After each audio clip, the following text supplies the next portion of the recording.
señor Luis Fuenmayor, hablando acerca de este panorama político y electoral. Les recordamos nuestras redes sociales, @argumentos en Instagram y @argumentos_gb en la cuenta de X. Allí vamos a estar leyendo más adelante sus comentarios, sus preguntas para el doctor Luis. Y quedamos con una pregunta. Hay un ambiente de incertidumbres acerca de él, el candidato por la plataforma unitaria, pero también acerca de qué pasará durante el proceso de las elecciones y posterior. ¿Qué panorama evalúa usted en esta dinámica? Yo creo que la incertidumbre nació con el candidato, obedece al hecho cierto de que independientemente de que ha dado declaraciones en las cuales señala que él no es el candidato de ninguna persona en particular, sino que él es el candidato de la plataforma unitaria democrática. A pesar de que ha dado declaraciones en las cuales, por ejemplo, habla del petróleo y dice que no es partidario de la privatización de PDVSA, lo cual sería contrario a la opinión de algunos miembros directivos de la plataforma unitaria democrática, que también entonces se deslinda de ello. Y a pesar de haber dado otro tipo de declaraciones en este sentido, de tener un hablar pausado, de no ser un hombre agresivo, etcétera, hay algunas cuestiones pues que son de todas maneras ambiguas. Cuando por ejemplo se reúne con María Corina Machado recientemente y dicen que ambos han decidido que ellos van a ejecutar el mandato de las primarias. Entonces, resulta que no, digamos, el Consejo Nacional Electoral en estas elecciones no está ejecutando el mandato de ninguna primaria, está ejecutando un mandato de la Constitución que dice que debe haber elecciones presidenciales en el año anterior a la toma de posesión, que es el año 2024. O sea que ese es el mandato. Aquí no estamos nosotros, digamos, apoyando ni respaldando ningún mandato de primarias, entre otras razones, porque las primarias fueron unas elecciones de un sector de la oposición. Las primarias no fueron unas elecciones universales.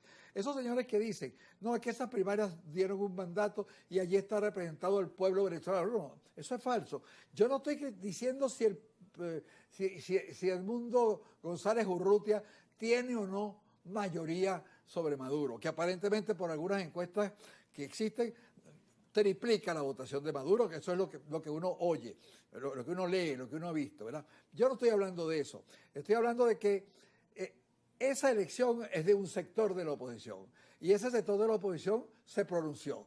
Y más nada, el resto de la oposición no se pronunció. Yo, por ejemplo, no voté en ese sector, yo no me siento representado por ello. Ni esa es una muestra de todo el universo electoral, en absoluto. Es una muestra de un sector de la oposición. Entonces, no puede María Corina y González Urrutia hablar de que ellos van a ejecutar el mandato de las primarias, porque las primarias no son un mandato para nada, ni ninguna elección nacional está ejecutando el mandato de ninguna primarias. Ese tipo de declaraciones mete ruido a la hora y crea ambigüedad y crea incógnitas alrededor de la candidatura de González Urrutia. A eso me refiero. Ahora, ¿qué es lo que uno esperaría? Uno lo que esperaría es que tratáramos de llegar a una situación en la cual los candidatos puedan perfectamente hacer su campaña, puedan dirigirse unos a otros, puedan increparse siempre dentro de las normas culturales del debido respeto, etcétera.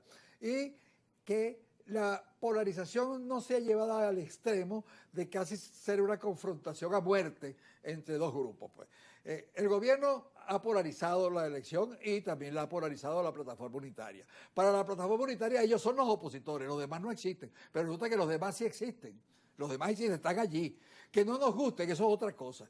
Que no votemos por ellos, eso es otra cosa, pero existen, están allí. Entonces, aquí nada más no son dos candidatos. Ahora, que sean dos candidatos los que terminan polarizando, bueno, sí. Eso normalmente ocurre en una elección presidencial, en donde dos candidatos terminan siempre polarizando y la gente, con la economía del voto, bueno, se dirige hacia el que está en contra del presidente Maduro, pues buscará votar por aquel candidato que reúne mayor número de votos alrededor suyo como para ganar la elección.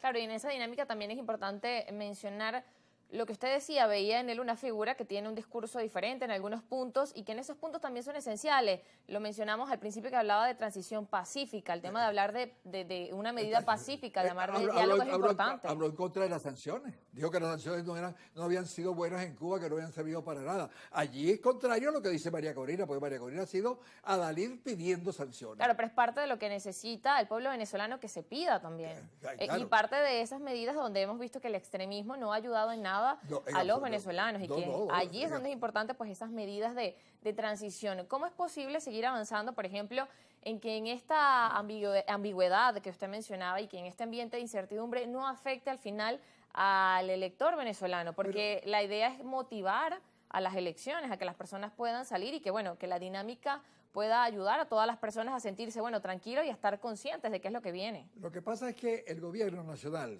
sabe que una votación masiva, una votación del 80% del registro electoral permanente, o del 70% o del 75% del registro electoral permanente, con un rechazo al presidente Maduro del 80%, que es lo que llenan todas las encuestas, significa una derrota electoral clara. Significa. Entonces, al gobierno no le interesa realmente que haya ese tipo de participación. Y el gobierno juega a que no haya ese tipo de participación. Y una de las formas es polarizar más, enfrentar ahora a la Unión Europea, poner las cuestiones como que dilemáticas, ¿no? ¿Es el país es el país o son las elecciones? Cosas así, buscando que la gente entonces baje su participación. Porque la única forma que tendría el gobierno de ganar sería que la gente baje su participación, porque de acuerdo a lo que dicen las encuestas, por supuesto. Ahora, si las encuestas nos están mintiendo todas ellas, bueno, eso es otra cosa. No habría cómo saberlo. Eso lo vamos a ver con la encuesta definitiva, que es el día 28 de julio. Son los resultados de las elecciones. Que es cuando veamos las elecciones, porque ahí no hay encuesta posible, sino esos son los resultados y punto. Ahora, lo lógico sería que la gente vaya a votar. Y que el gobierno facilite esa votación, que el gobierno no actúe colocando puntos rojos, por ejemplo, que el gobierno no actúe evitando que la gente vote, que el gobierno no actúe aumentando su enfrentamiento y sus acciones autoritarias con respecto, por ejemplo, a la plataforma unitaria democrática, sino que baje y que haya una garantía de que las elecciones se van a dar como deberían darse en todo país civilizado. Eso debería ser. Ahora, si eso ocurriera de esa manera, viene el problema de que el gobierno puede perder las elecciones. Y, claro, si no ha llegado a acuerdos, que tendría que llegarlo. Cuando Pinochet va a elecciones, él escoge el candidato que lo va. Aquí hablaban de que el gobierno no puede escoger el candidato de la oposición. No se trata de eso. Pinochet iba a elecciones y aceptó ir a elecciones porque iba contra un candidato que incluso había apoyado el golpe de Estado de él en su momento. Entonces, a ese candidato sí lo aceptaba, no aceptaba a otro candidato que lo había enfrentado desde antes, ¿no? Entonces, Pinochet escogió con quién medirse. En cierta forma lo escogió. ¿Por qué? Bueno, porque un gobierno que está amenazado internacionalmente de la forma en que está amenazado el gobierno actual, que tienen muchos de los jerarcas gubernamentales, tienen precio a sus cabezas, pues, de 15 millones de dólares, 10 millones de dólares, etc. Y eso permanece y continúa de esa manera, pese a que existen las elecciones. Bueno, eso tampoco es el mejor ambiente para nadie para participar en unas elecciones. Lo ideal sería que eso desapareciera. Eso sería lo ideal. Si realmente Estados Unidos estuviera interesado en eso, bueno, haría desaparecer esas cosas, ese tipo de situaciones las haría desaparecer. La oposición trabajaría también para hacerlas desaparecer, pero realmente no están interesados.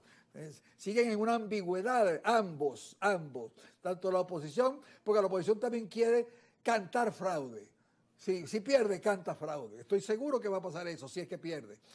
Va a cantar fraude. Y el gobierno también, por su lado, busca también la manera de que la situación no se ponga tan transparente para que la gente no salga corriendo a votar masivamente. Claro, un escenario complejo y donde es importante también ver cuáles son las acciones que se deben tomar desde los actores de la oposición y esas acciones donde se sigue apuntando al diálogo, a la negociación y a permitir que pues esos procesos que podrían de alguna forma obstruir este proceso electoral pues no ocurran. De eso vamos a seguir hablando a continuación luego de esta pausa.